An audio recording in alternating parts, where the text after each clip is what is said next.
Hello दोस्तों, आज ऐसे देश की बात करेंगे जहां रात भर में तख्ता पलट गया। लोग सुबह जागे तो पता चला कि सत्ता बदल गई है।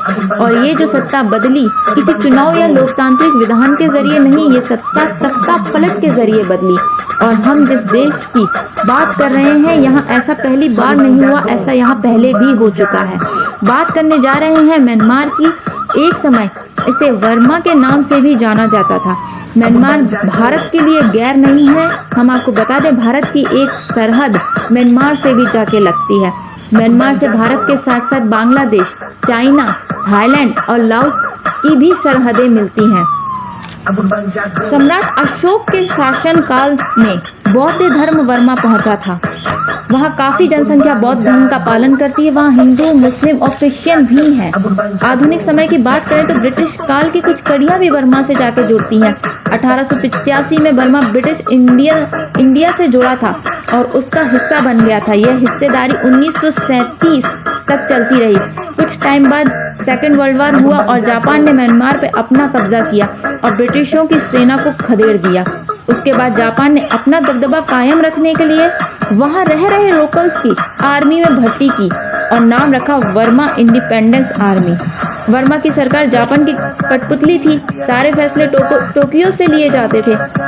ब्रिटिश शिकंजे से रिहा वर्मा जा फंसा जापान के शिकंजे में। जापान ब्रिटिश शासन से भी ज्यादा क्रूर था और उसके इस रवैये से वर्मा इंडिपेंडेंस आर्मी का जो एक गुट था वो उससे गुस्सा हो गया और इस BIA ने कठपुतली सरकार के रक्षा मंत्री आंग सांग को अपना नेता बना लिया और इन्हीं आंग सांग के नेतृत्व में जापान की कठपुतली सरकार का विरोध शुरू हुआ और आंग सांग ने नई पार्टी बनाई जिसका नाम रखा anti fascist people's freedom league. इस पार्टी ने वापस ब्रिटेन से हाथ मिलाया और वर्मा को जापान से मुक्त कराया और वर्ल्ड वॉर 2 के बाद ब्रिटिश शासन के ही अधीन खुद गद्दी पर बैठ गए ये आंग सांग। लेकिन ये गद्दी कांटों भरी थी। दोनों तरफ की सरकारों को खुश करना था, ब्रिटेन की भी और वर्मा की भी। 1947 में ये जो संतुलन था बिगड़ गया। जो इनके पक्ष में थे और जो इनके विपक्ष में थे वो इनसे नाराज हो गए और इसका जो परिणाम हुआ वो ये हुआ कि आंग सांग से जो नाखुश थे उन्होंने आंग सांग का कत्ल कर दिया। आंग सांग की मौत के बाद गद्दी पर बैठे यूलू उसी जापानी सरकार की, उस कठपुतली सरकार में विदेश मंत्री हुआ करते थे। 4 जनवरी 1948 को वर्मा ब्रिटिश शासन से मुक्त हो गया था। इसके बाद यूलू वर्मा के पहले प्रधानमंत्री बने। कुछ वक्त वर्मा में शांति बनी रही, लेकिन ये शांति ज्यादा लंबे समय तक टिक नहीं पाई। 1958 में, मतलब लगभग 10 वर्ष बाद, जो ये पार्टी थी, लीग थी, जिसे आंग सांग ने बनाई थी, anti fascist people's freedom league, इस लीग में फूट पड़ गई। तब U Nu chief of army staff गए जनरल नेविन के पास और बोले कि आप प्रधानमंत्री बन जाओ, देश में बड़ी दिक्कतें चल रही हैं। जनरल नेविन फटाक से इस ऑफर को एक्सेप्ट कर गए। बस तभी से वर्मा या वर्तमान म्यांमार में सेना की राजनीति में घुसने की पहल थी। नेविन के प्रधानमंत्री बनने के 2 साल बाद प्रॉपर लोकतांत्रिक चुनाव होते हैं म्यांमार में, यानी कि 1960 में चुनाव के बाद लोकतांत्रिक सरकार बन जाती है।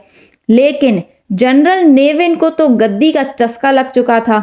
अब वो राजा की गद्दी से उतर के सेवक की कुर्सी पर बैठ गए थे। अब ये कुर्सी हजम कहाँ होने वाली थी नेविन को। इसलिए 2 ही वर्ष के अंदर नेविन ने विद्रोह कर दिया। 1962 में म्यांमार में पहली बार लोकतांत्रिक सरकार का तख्ता पलट हुआ था। यहां से शुरुआत हुई थी तख्ता पलट की। यहां से म्यांमार में जो सैन्य सेना थी उनकी तानाशाही शुरू हो गई थी और ये तानाशाही चली पूरे 26 साल। इन 26 वर्षों में बहुत कुछ हुआ म्यांमार में। देश का संविधान भंग कर दिया गया, फ्री प्रेस पर ताला लगा दिया गया। संविधान में सिर्फ एक ही पार्टी थी, वो थी सेना की पार्टी। बाकी सभी पार्टी पर बैन लगा दिया गया। म्यांमार को बाकी दुनिया से अलग थलग कर दिया गया। उद्योग धंधों को नेशनलाइज कर दिया गया। नेविन इस समाजवाद लाने का एक तरीका मानते थे, लेकिन असल में ये अंधों में काने राजा वाली बात थी। और नेविन के कारनामों से पर्दा उठा 1987 में। इस साल हुआ कुछ ऐसा, सरकार ने कुछ बिना सोचे समझा काम कर दिया और वो काम था नोटबंदी। और नोटबंदी का असर क्या होगा इसका अंदाजा सरकार को खुद भी नहीं था। हुआ कुछ यूं कि नेविन को अपना पद छोड़ना पड़ा। 1988 में हंगामा हुआ क्योंकि जनता के पास खोने के लिए तो कुछ बचा ही नहीं था। अब वो तो अपना हक मांगेगी कि कुछ तो दो। सेना ने इन निहत्थे लोगों को दबाने के लिए गोलियां चलाई। 3000 से भी ज्यादा लोग मारे गए, लेकिन हंगामा शांत हो गया। इसके बीच एक उभरता हुआ चेहरा दिखा। 33 साल की एक महिला आंग सांग सू की, जो कि आंग सांग की सबसे छोटी बेटी थी, वो सामने आई।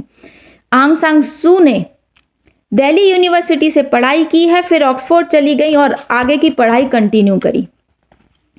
1990 में आंग सांग सू की पार्टी ने चुनाव में बहुमत हासिल कर लिया। नेशनल लीग ऑफ डेमोक्रेसी उनकी पार्टी का नाम था। सेना आंग सांग सू की जीत से घबरा गई और खुद की ही निगरानी में हुए चुनाव को रद्द कर दिया। आंग सांग सू को नजरबंद कर दिया गया। नजरबंद के अगले ही साल यानी कि 1991 में सू को शांति का नोबेल पुरस्कार मिला। देश में लोकतंत्र लाने के लिए सू ने काफी संघर्ष किया था। आंग सांग सू की जो स्ट्रगल थी वो नॉन वायलेंट थी, क्योंकि ये गांधी जी से काफी प्रेरित थी। लेकिन इस नोबेल पुरस्कार को आंग सांग उसी साल स्वीकार नहीं कर सकी। यह पुरस्कार उन्होंने 2012 में यानी कि लगभग 22 साल बाद स्वीकार किया। यानी कि सू 20 साल तक नजरबंद रही। 2010 में वो रिहा हुई थी और तब उन्होंने बोला था कि मैं उनसे दूर रही जिनसे मैं प्यार करती थी, उनके साथ रही जिनसे मैं नफरत करती थी। ऐसे में मैं जेल में रह रहे कैदियों और शरणार्थियों के बारे में सोचती थी जिनसे उनकी मिट्टी छीन ली गई, अपनों से दूर कर दिया गया। आंग सांग सू की आज़ादी का मतलब था देश की मिलिट्री शासन से आज़ादी। वर्मा या म्यांमार में 2015 में एक बार फिर से लोकतांत्रिक इलेक्शन हुए तो सू की पार्टी को 86% सीट मिली। जनता उन्हें बहुत पसंद करती थी, लेकिन तब भी वो राष्ट्रपति नहीं बन पाई। उसके पीछे वजह थी कि सू की ने दूसरे देश के नागरिक से शादी की है और वहाँ रूल के मुताबिक ऐसा कोई भी व्यक्ति सर्वोच्च पद पर नहीं जा सकता जिसका लाइफ पार्टनर दूसरे देश का नागरिक हो। कह सकते हैं कि ये नियम सिर्फ सू की के लिए ही बनाया गया था। उनके लिए नया पद बनाया गया, उसका नाम था स्टेट काउंसलर का। उस पद का जो नाम था वो था स्टेट काउंसलर का पद। इस पद को आप प्राइम मिनिस्टर के पद के बराबर भी मान सकते हैं और आंग सांग सू को उस पद पर बैठा दिया गया। उनका एक कार्यकाल आराम से बीत गया, लेकिन उन पर एक बहुत बड़ा इल्जाम भी लगा दिया गया। क्या था वो इल्जाम? वो इल्जाम ये था, वो इल्जाम लगाने वाले वही सेना के अफसर ही थे और इल्जाम लगा था ये कि रोहिंग्या मुसलमानों पर अत्याचार होता रहा और शरणार्थियों की बात करने वाली सू की शांत रही। आंग सांग सू की ने सोचा कि सेना की इन कुकृत्यों पर पर्दा डालकर उनकी सत्ता चलती रहेगी, लेकिन ऐसा हुआ नहीं। एक बड़े लालच ने उनके लोभ को बोना साबित कर दिया। 1 फरवरी 2021 की तारीख आई जब राजधानी नेप्यूडा में सुबह सुबह सेना के ट्रक सड़क पर उतर आए। क्यों उतर आए ये पता चला न्यूज़ बुलेटिन में कि देश में तख्ता पलट हो गया है। ये हम कह रहे हैं, लेकिन वहाँ क्या बोला गया होगा वो हम आपको बताते हैं। ऐसा अंदाजा लगाया जा सकता है देश की भलाई के लिए ऐसा किया गया है और ये भी बताया गया कि आंग सांग सू की को और देश के प्रधानमंत्री को हिरासत में ले लिया गया है। सत्ता सेना प्रमुख मिंग आंग लाइन के हवाले कर दी गई और ये भी बताया गया कि हालात को देखते हुए 1 साल की इमरजेंसी लगाई जाती है। इसके बाद टीवी पर सिग्नल बंद हो गए। सड़कों पर सेना खड़ी थी ताकि किसी भी तरह के विद्रोह हो तो उसे कुचल दिया जाए। इंटरनेट बंद कर दिया गया। म्यांमार में तो तख्ता पलट की कोई आलोचना नहीं हो सकी, लेकिन भारत, अमेरिका, ब्रिटेन, ऑस्ट्रेलिया समेत कई देशों ने इसे लोकतंत्र की हत्या बताया है। आखिर वहां की सेना का क्या कहना है? उनका कहना है कि चुनाव में धांधली हुई है। 8 नवंबर 2020 को आम चुनाव हुए थे म्यांमार में, जिसमें आंग सांग की पार्टी जीती थी, जिसमें उन्हें 83% सीट मिली थी। इसे एक तरफा जीत भी कह सकते हैं। कॉमन बात है, ये सेना के लिए धांधली ही थी। चुनाव में धांधली हुई है, इसके कोई पुख्ता सबूत नहीं है सेना के पास। सेना का कहना है कि जनता में असंतोष था, एकता को खतरा था देश की। विद्रोह प्रदर्शन हो रहे थे और सेना का कहना है कि जब तक देश में के लोकतंत्र को खतरा है हम आपातकाल लगाकर देश चलाएंगे।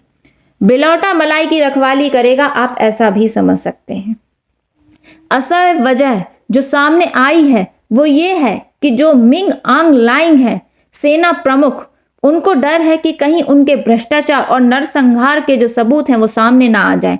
नई सरकार पर इंटरनेशनल कम्युनिटी प्रेशर भी है कि आप अपने जनरल साहब पर कार्यवाही करें।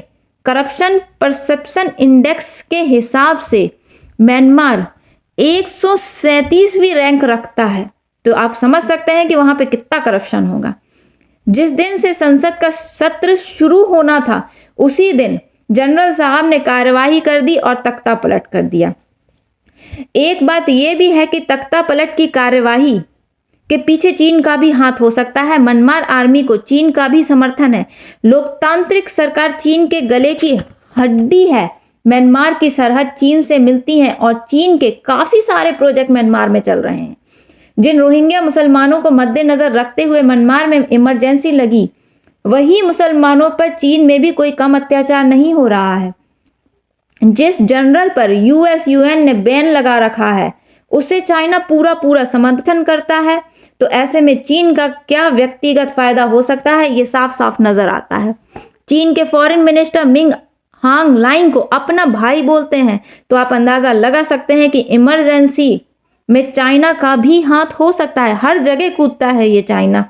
म्यांमार में क्या हुआ, कैसे हुआ, इस बात की ये जो मेरी जानकारी है जो मैंने आपको दी है, अगर आपको पसंद आई हो तो मेरे इस YouTube चैनल को लाइक कीजिए, शेयर कीजिए, सब्सक्राइब कीजिए।